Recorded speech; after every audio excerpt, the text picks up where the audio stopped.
Give you a live look at Sea-Tac this afternoon, where we saw hundreds of cancellations and delays today because of the weather.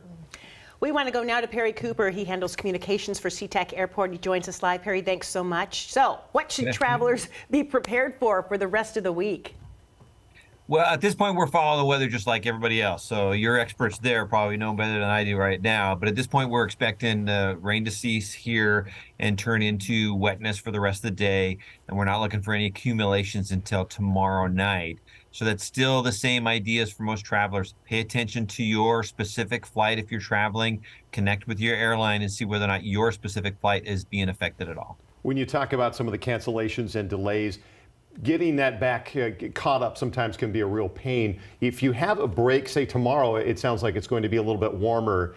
Will that give airlines a chance to kind of catch up and get back on track, or do they need more time than that?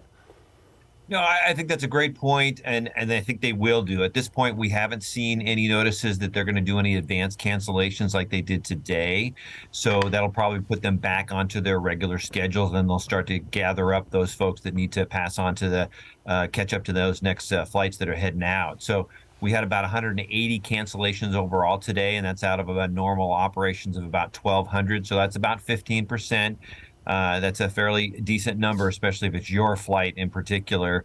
But that does help thin the herd a little bit. And then when you have that extra time that you have to have for de-icing at the gates, that makes sure there's fewer people waiting to get into those gates. But we did see a handful of those happening out in the taxi lanes as well today, too.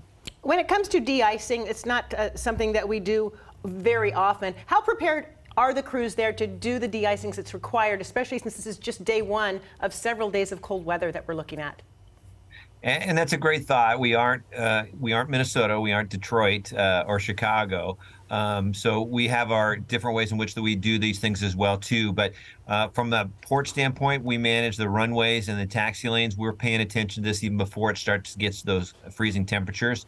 For example, we actually put de-icer down on the main taxi lanes and the runways early this morning, basically to make sure that that ice does not, or that snow does not adhere to those surfaces and turn to ice.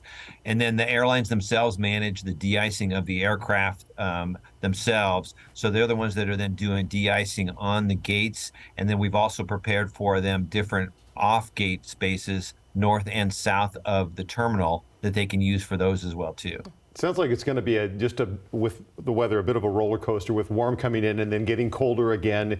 And I know you mentioned that people just really need to pay attention to their flight times and check in with their airlines. What other tidbits would you tell people who might have to head to the airport this week?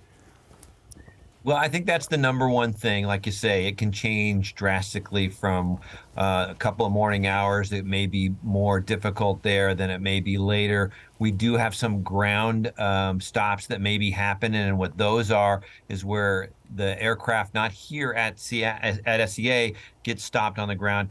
They're stopped on the ground at the origination airports, say San Francisco or Atlanta, as they head out.